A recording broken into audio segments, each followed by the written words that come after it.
Canada and China exchange detainees. Canada releases Chinese telecom giant Huawei CFO, while Beijing lets 2 detained Canadian citizens go home. Chinese state-owned media outlets are calling the incident a win for China, even daring to tell Canada to learn from the incident. Some Apple and Tesla suppliers halt production in China. That's amid widespread power outages. And in some parts of the country, the blackouts are now impacting residents. Another Chinese clampdown on a major company. Its leaders have already been hauled off by police over debt estimated at $100 billion.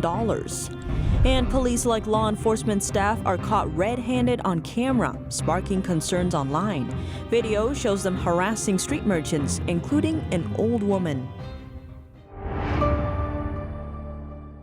Welcome to China in Focus. I'm Tiffany Meyer. In a major move for international relations, Canadian authorities have released Chinese telecom giant Huawei CFO Meng Wanzhou. On the other side, Chinese authorities released 2 detained Canadian citizens, Michael Kovrig and Michael Spavor, dubbed Canada's 2 Michaels in recent months. Given the close proximity of the releases, some analysts are describing the move as Chinese hostage diplomacy. NTD's Don Ma has more. Mere hours after Chinese telecom giant Huawei CFO Meng Wanzhou was released, China released the 2 Canadians, Michael Kovrig and Michael Spavor. It's leading observers to wonder if Chinese authorities arrested the 2 Canadians only because Canadian authorities had arrested Meng. The Chinese Foreign Ministry denies any relation between the arrests. Their spokeswoman said the Michaels were released for health reasons. But U.S. current affairs commentator Tang Jingyuan says this is a hostage exchange. This time, the CCP has not concealed its hostage diplomacy, allowing the international community to see at least 2 problems clearly. The first is that the CCP is a criminal regime without a bottom line. It will not take into account any international ethics and will not abide by any international rules. When necessary, the CCP can use any criminal means without any concealment. The condition of Meng's release was that she would admit that she misled banks in doing transactions that violated U.S. sanctions on Iran. The admission was part of a deal that the U.S. Department of Justice made with Meng. It's called the Deferred Prosecution Agreement, which the CFO signed. She agreed to it on Friday last week, where she appeared in U.S. federal court. The court's acting attorney Nicole Beckman said in a statement that, in entering into the Deferred Prosecution Agreement, Meng has taken responsibility for her principal role in perpetrating a scheme to defraud a global financial institution. Despite signing the agreement, Meng pleaded not guilty in court. Tang says her signature trumps her plea. The fact that she admitted to all the alleged crimes is independent of whether she herself verbally says that she pleads guilty or not. The agreement she signed will be a key piece of evidence against Huawei, including her father, Ren Zhangfei. So Meng Wanzhou became a tainted witness in exchange for the U.S. Department of Justice delaying her prosecution. Tang Jingyuan also believes that Beijing is using Meng Wanzhou's release to push the narrative that China is a powerful country. On Monday, White House Press Secretary Jen Psaki said that the DOJ coming to an agreement with Meng does not mean a change in U.S.-China policy. She says the U.S. will continue to hold China accountable for its human rights abuses. Don Ma, NTD News. Huawei CFO Meng Wanzhou touched down in China on Saturday. She was released after a 3-year battle with a U.S. extradition case. Chinese state-owned media outlets are calling it a win for China. NTD's Don Ma brings us more details. CFO of Chinese telecom giant Huawei, Meng Wanzhou, received a hero's welcome upon arriving at China's Shenzhen airport. Chinese state-run media is hailing her return as a major victory for the country and the Chinese people. But state media seems to be leaving out important details about the terms of her release. What paved the way to her returning to China was that she had to admit wrongdoing, that she misled banks in doing transactions that violated U.S. sanctions on Iran. Despite Meng's admission, state-run newspaper The People's Daily is labeling the incident one of so-called political persecution. Chinese media heralded her return. She received a grand red carpet reception upon arrival, and Meng took that opportunity to praise the Chinese Communist Party.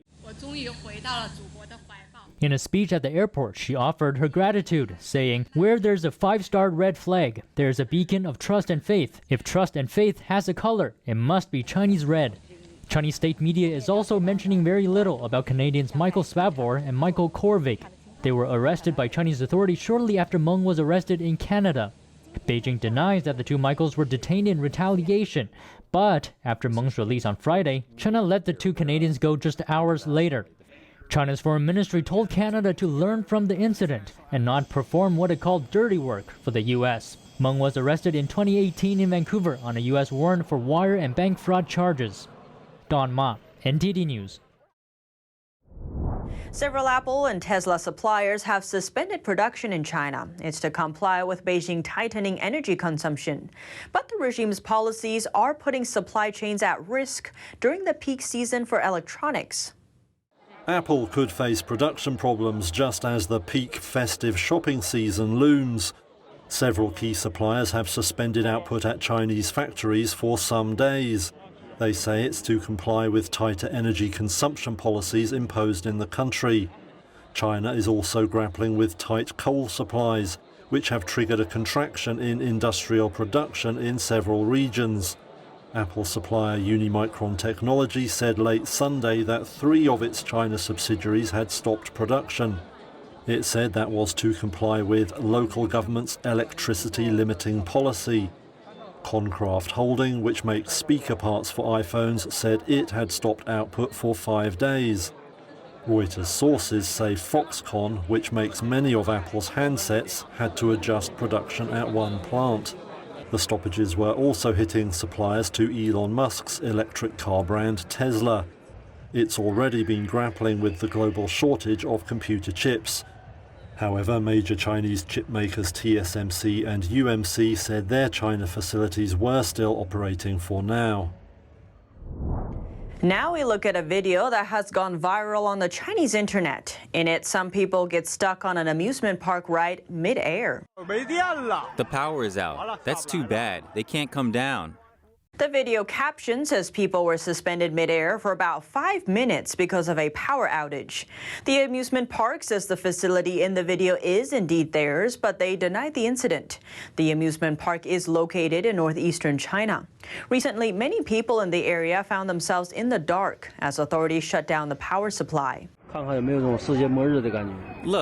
doesn't this look like the end of the world? The power is out. How can people survive without power? Northeastern China has a power shortage.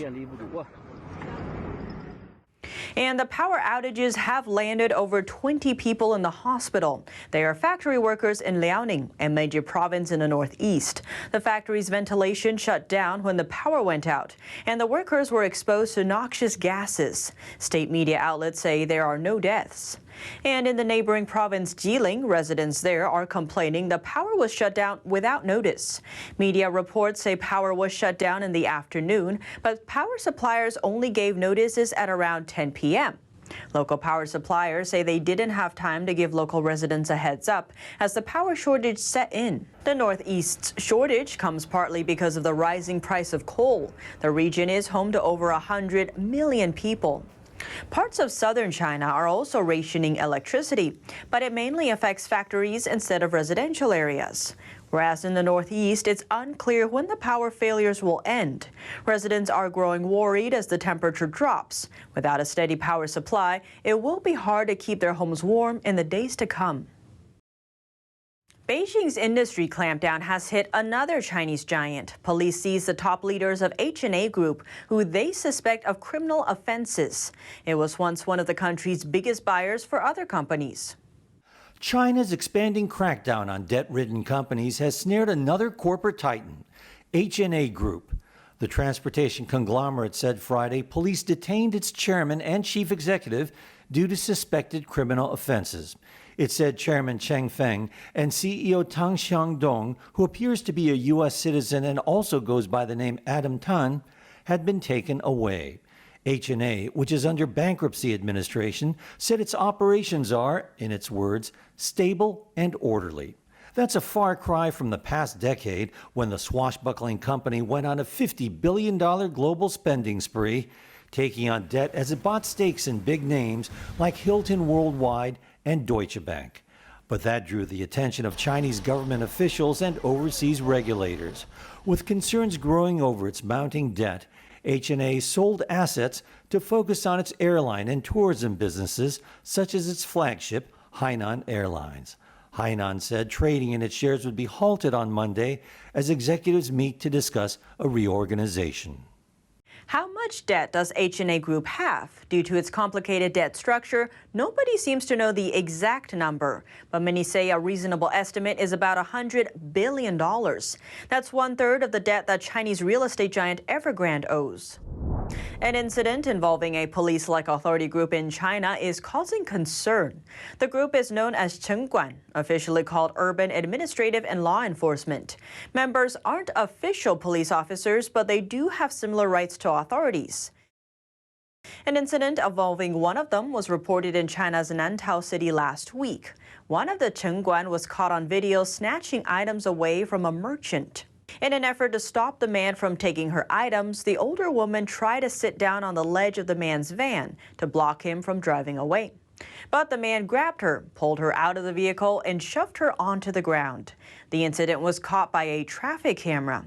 Under public pressure, the Chengguan was later penalized, sentenced to 15 days of administrative detainment, and fined the equivalent of $150.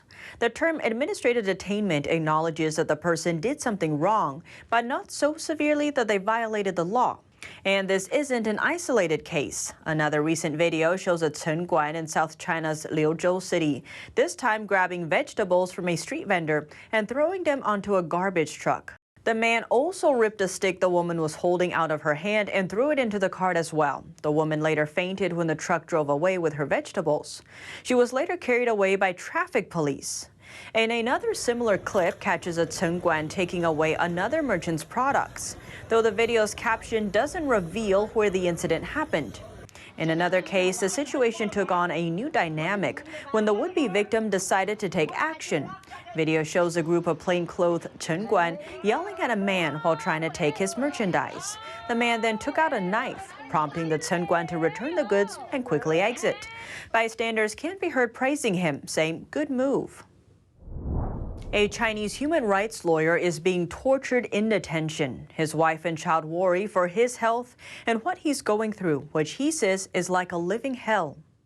A Chinese human rights lawyer's wife and son are offering their support, telling him to hang in there. He's been held and tortured for over a year while in the custody of the communist regime. Chang Wei-ping met with a defense lawyer last week. That's the first time since he was detained 11 months ago. He told the lawyer he was tortured terribly and that it was like a living hell. The police didn't allow him to sleep and forced him to sit on a bench for a long time. The longest was 6 days and nights. He was also tortured by persistent cross-examination aimed at blunting his senses and mind. Chang added as a result he had been suffering from hematochezia, blood in the stool. He also told his lawyer he often felt on the brink of becoming insane due to the torture. But by remembering his wife and child, he could pull through. Chang's wife, Chen Zijun, told the Epoch Times Chinese edition that before Chang met his lawyer, his prosecutor warned him not to reveal the torture he had gone through. His prosecutor warned him that when he met with the lawyer, he should hold his mouth tight, that he shouldn't tell of the torture he has suffered, otherwise he would have to take the consequences. Chen said Chang is only 37 and was very healthy before being detained. Only 11 months. I don't know how they tortured him, causing the blood in his stool.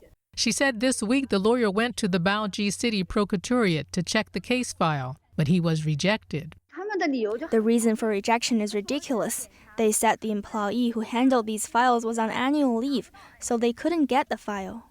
Chang was arrested in 2019 because he gathered with over 20 human rights lawyers and activists to discuss current affairs. Later, he was accused of suspicion of subverting state power.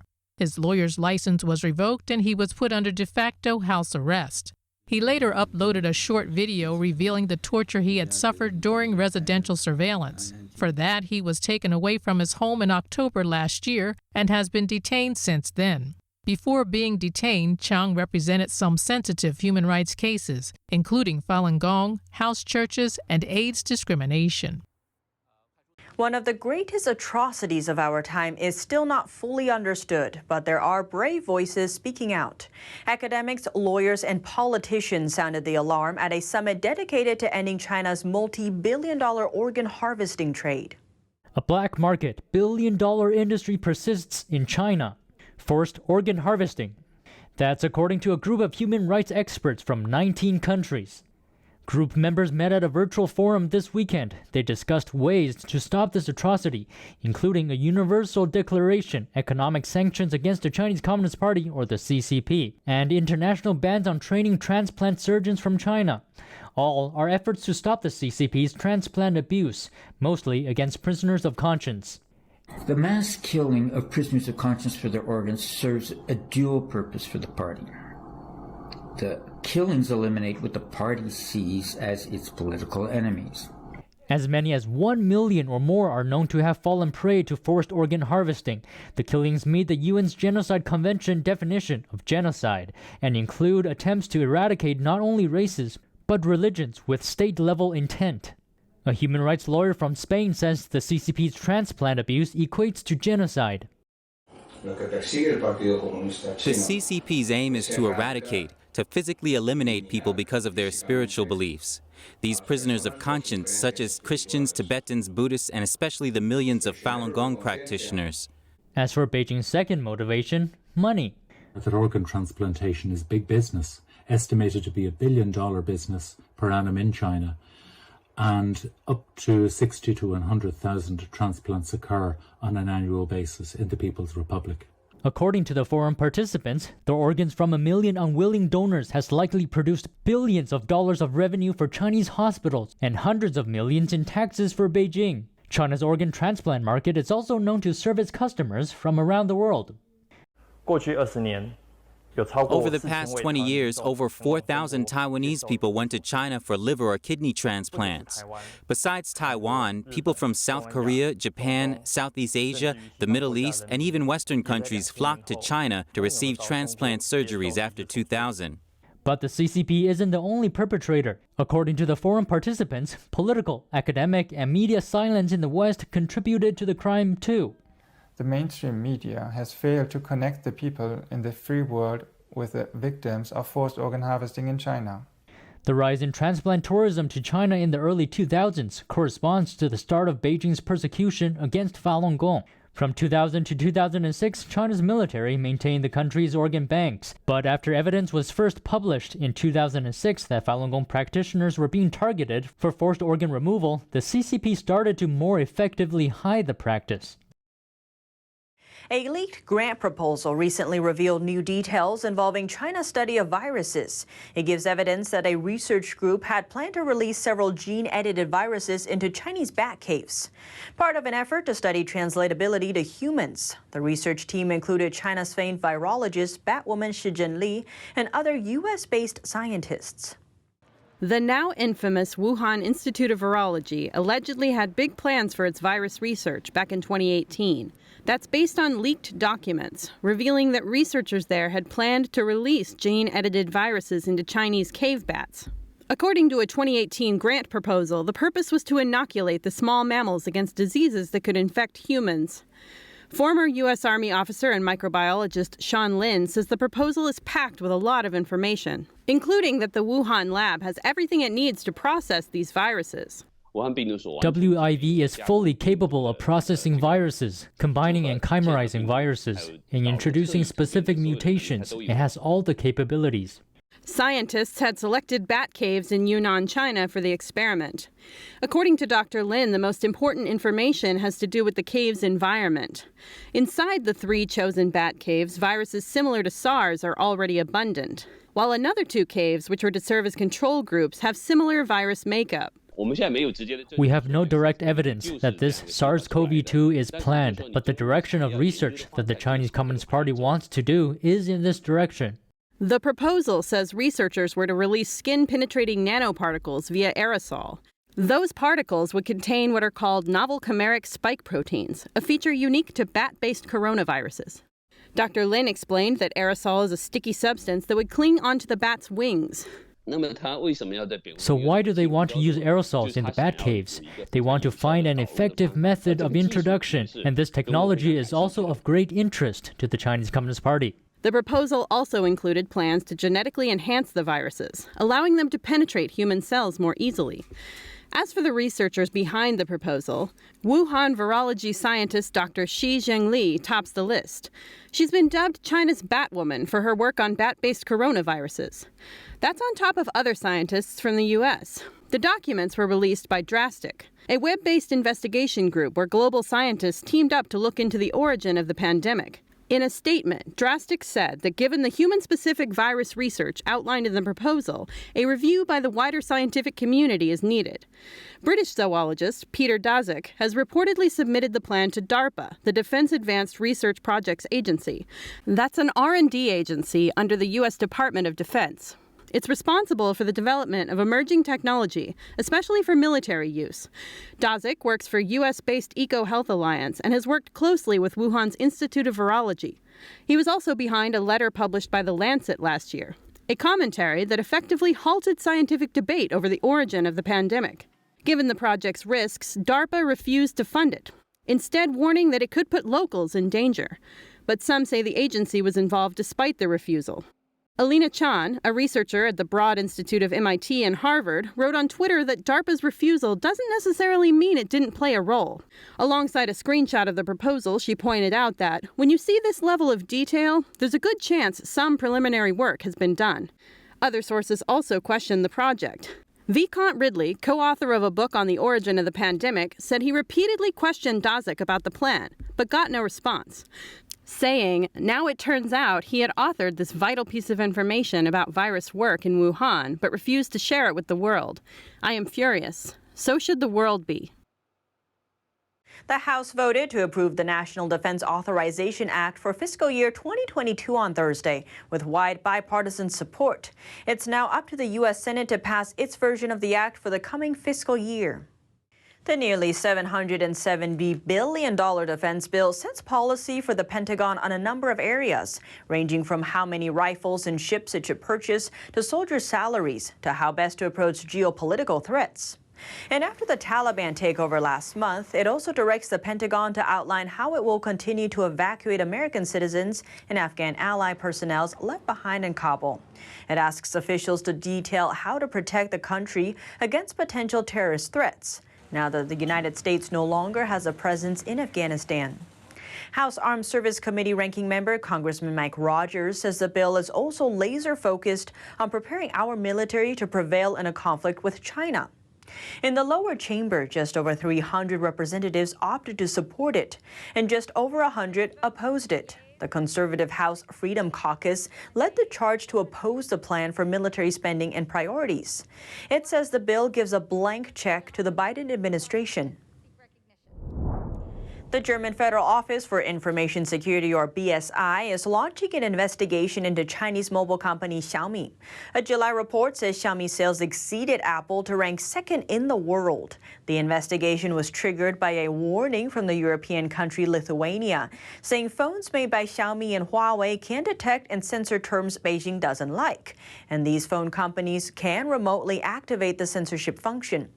Lithuania's defense ministry advises that people throw them away. A BSI spokesperson says neither Xiaomi nor Huawei is on their government purchase list.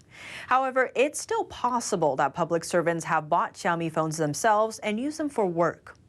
Xiaomi denies Lithuania's accusation. It said they have always and will continue to respect and protect their users' legal rights. Despite Xiaomi's claim, a German cybersecurity expert believes the Chinese regime can manipulate the data in these phones and that it's more than willing to do it. A spokesman from cybersecurity company ESET is sounding the alarm over all Chinese cell phones. He says the threat started years ago and says in most cases the data manipulation does not come from the phone manufacturers themselves. One of our reports on Friday incorrectly stated that India relies on China for its COVID-19 vaccine. Indian health authorities have approved 4 vaccines for emergency use in the country. None of them are Chinese-made vaccines.